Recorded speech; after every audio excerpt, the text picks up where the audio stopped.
السلام علیکم سامعین، 16 جمادی الاخری اور 19 دسمبر ہے۔ خبر کا عنوان ہے قاضی شہر تھانے بھون کا انتقال، انا للہ و انا الیہ راجعون۔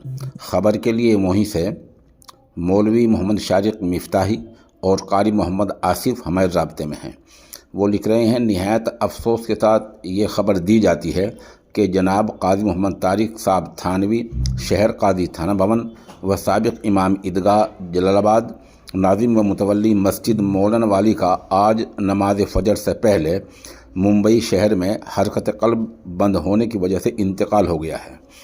ان کے جسد خاکی کو میت کو ممبئی سے تھانے بھون لانے کی تیاری کی جا رہی ہے۔ نماز جنازہ کا اعلان بعد میں کیا جائے گا۔ مرحوم کی عمر بمشکل 55-56 سال بتائی جا رہی ہے۔